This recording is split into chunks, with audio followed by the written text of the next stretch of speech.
नमस्कार दोस्तों, आज हम बात करने वाले हैं हमारे शरीर में ऑक्सीजन लेवल कितना होना चाहिए। अब कोरोना कार्यकाल में बहुत बातें चल रही है कि ऑक्सीजन कम हो रहा है, ऑक्सीजन की लेवल कम हो रही है, लेकिन ये नॉर्मल ऑक्सीजन लेवल होता कितना है, ये कौन से मशीन से नापा जाता है और ये कैसे नापा जाता है, इस सिंपल तरीके से मैं आपको बताने वाला हूँ। ये देखो दोस्तों, ये है मशीन जिसको हम पल्स ऑक्सीमीटर बोलते हैं। और पल्स ऑक्सीमीटर जो रहता है उसमें हम नॉर्मली ऑक्सीजन चेक करते हैं। ये नॉर्मली 2 उंगलियों में लगाते हैं हम। ये शुरुआत में जो है ये पहली वाली उंगली या दूसरी वाली उंगली, इसमें जब हम ये लगाते हैं तो इसका जब बटन ऑन करेंगे तो इसमें लाल लाइट लग जाता है।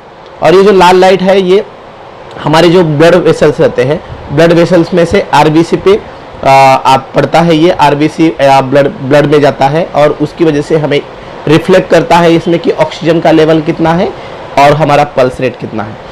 नॉर्मली ऑक्सीजन लेवल जो रहता है दोस्तों वो रहता है 95 के अबव, मतलब 95 से लेकर 100 तक जो भी ऑक्सीजन लेवल आएगा। जैसे मैं आपको इसमें दिखा रहा हूँ, ये मैंने पल्स ऑक्सीमीटर लगाया, इसका मैंने बटन चालू किया, इसमें आप देख सकते हो दोस्तों, ये मैं आपको दिखा रहा हूँ। यहाँ पे थोड़ी देर वेट करेंगे तो दिख जाएगा। क्लियर नहीं दिख रहा है, लेकिन ये जो मेरा ऑक्सीजन लेवल है दोस्तों ये 98 है। इसमें आप देख सकते हो ऑक्सीजन लेवल जो है 98 है और जो पल्स है वो 68 है। तो ये मशीन हमें बताता है कि नॉर्मली ऑक्सीजन लेवल हमारे शरीर में कितना होना चाहिए। और ये जो है 95 के अबव अगर आपका ऑक्सीजन लेवल है तो आपको कोई डरने की बात नहीं है। नॉर्मली अभी कोरोना में ऑक्सीजन लेवल कम होने की संभावना बहुत ज़्यादा हो रही है। जिन लोगों को कोरोना पकड़ रहा है उनमें कई लोगों को, सारे लोगों को निमोनिया तो नहीं हो जाता, लेकिन कई लोगों को निमोनिया पकड़ लेने के चांसेस या फेफड़े में निमोनिया होता है। नॉर्मली ये कोरोना वायरस लंग का ही इन्फेक्शन होता है और ये जाने के हमारा इन्फेक्शन अंदर लंग में होने की वजह से ऑक्सीजन का लेवल कम हो जाता है और ऑक्सीजन हमारे शरीर में कम होने लगता है। अगर ये 95 के नीचे है दोस्तों, 95 के नीचे है तो हमें तुरंत सतर्क होने की आवश्यकता है। हमें अपने नज़दीकी डॉक्टर को दिखाने की आवश्यकता है।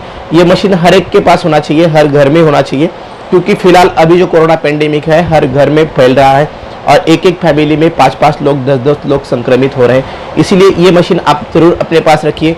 और आपका नॉर्मल लेवल अगर 95 के नीचे चला जाता है, ऑक्सीजन का लेवल 95 से लेके 100 तक नॉर्मल रहता है, मतलब 95, 96, 97, 98, 99 और 100, ये जो लेवल है ये पूरा नॉर्मल लेवल है।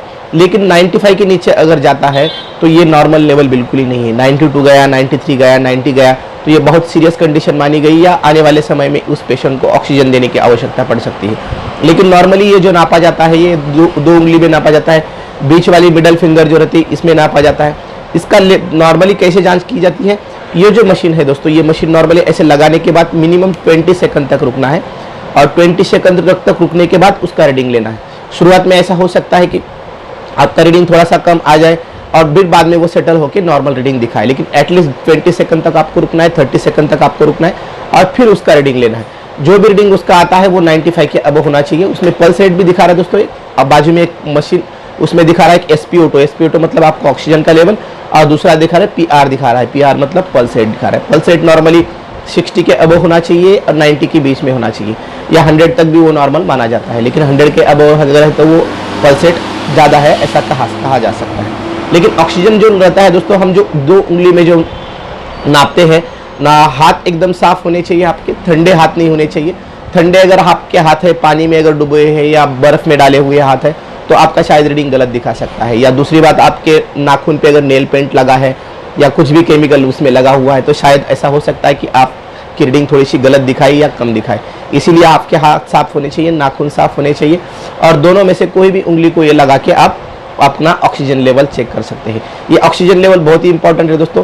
कोरोना कार्यकाल में सबसे ज़्यादा जो पेशेंट सीरियस हो रहे हैं वो जिनका ऑक्सीजन लेवल कम हो रहा है वही पेशेंट सीरियस हो रहे हैं। इसीलिए हमें मालूम होना चाहिए कि नॉर्मल ऑक्सीजन लेवल कितना है, इतना। और आप मेरा ये वीडियो अगर दोस्तों पहली बार देख रहे हो तो मेरा यूट्यूब चैनल जरूर सब्सक्राइब कीजिए, बेल आइकॉन जरूर क्लिक कीजिए ताकि आने वाले हर वीडियो की नोटिफिकेशन आपको मिल सके। और ये वीडियो ज़्यादा से ज़्यादा लोगों तक शेयर जरूर कीजिए ताकि ये इंफॉर्मेशन लोगों तक पहुँच